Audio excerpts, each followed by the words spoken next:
जय सदाशिव। शिव को आदि योगी, आदि गुरु के नामों से भी जाना जाता है।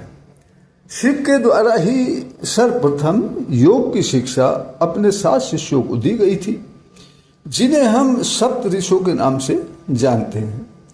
तो शिव ही सबसे पहले योग गुरु हैं, योगी हैं। तो शिव सप्त ऋषियों को कृपा की झील के किनारे, जो केदारनाथ से कुछ दूरी पर है, योग की और सृष्टि की संरचना के बारे में बताया करते थे। उस समय एक सुंदर घटना घटित हुई, जो अर्धनारीश्वर, शिव के अर्धनारीश्वर रूप से संबंधित है। तो सप्त ऋषियों में भृगु ऋषि जो थे, वो शिव के बड़े ही अनन्य भक्त थे। वे सबसे पहले शिव जी की परिक्रमा किया करते थे। एक बार पार्वती जी भी शिव के साथ बैठी हुई थी। योग की शिक्षा शुरू होने से पहले भृगु शिव की परिक्रमा करना चाहते थे, सो उन्होंने शिव पार्वती के बीच से निकलकर केवल शिव की परिक्रमा करी। अब ये तो बड़ी विचित्र बात हुई, दोनों साथ बैठे थे तो बीच से निकल परिक्रमा कर दी, क्योंकि भृगु केवल शिव की ही परिक्रमा करना चाहते थे, पार्वती जी की नहीं करना चाहते थे। वे ये समझते थे कि शिव की प्रसन्नता ही सब कुछ है, शिव प्रसन्न है तो सब कुछ प्रसन्न है। अब भृगु की परिक्रमा से शिव तो खुश हुए, लेकिन पार्वती जी की ये पसंद नहीं आया। उन्होंने शिव जी की ओर देखा, ये बताने के लिए, ये जाहिर करने के लिए कि भृगु के द्वारा मेरी अवहेलना करी गई है। तो शिव ने पार्वती जी से कहा, आप मेरे करीब आ जाओ, ये परिक्रमा करेगा। पार्वती जी और शिव के और करीब आ गई। अब भृगु ने देखा कि दोनों के बीच से निकलने के लिए अब पर्याप्त जगह नहीं है, तो उन्होंने चूहे का रूप धारण करके पार्वती जी को बाहर रखते हुए दोनों के बीच से निकलकर अकेले शिव की ही परिक्रमा पूरी कर दी। अब इससे पार्वती जी और क्रोधित हो गई। अब शिव जी ने पार्वती जी को अपनी जांघ पर बैठा लिया, ये समझाते हुए कि परिक्रमा तो इससे करनी ही पड़ेगी। पार्वती जी, इसे तुम्हारी परिक्रमा भी मेरे साथ करनी ही पड़ेगी। लेकिन भृगु को तो केवल शिव की ही परिक्रमा करनी थी, उसने भी जैसे मन में ही ठान रखा था। सो भृगु ने एक छोटी से पक्षी का रूप धारण करके अकेले शिव की परिक्रमा पूरी कर ली, दोनों के बीच से निकल गए छोटा सा पक्षी बनकर।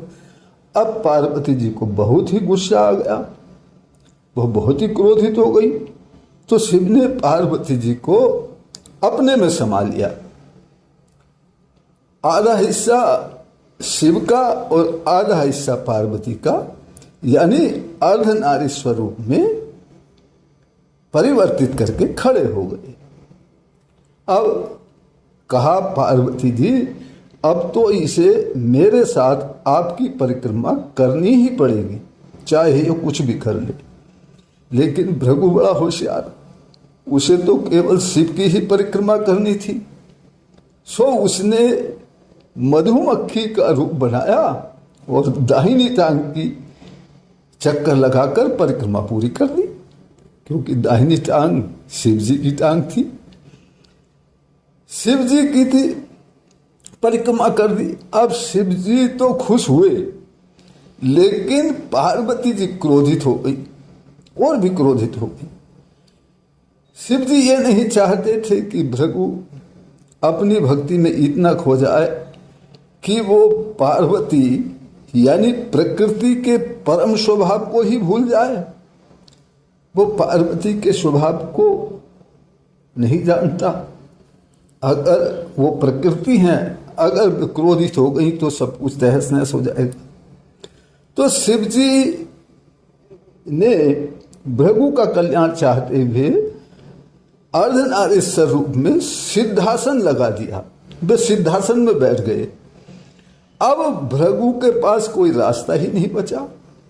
उधर तो अर्धनारीश्वर रूप, आधे में शिव आधे में पार्वती जी, और फिर सिद्धासन।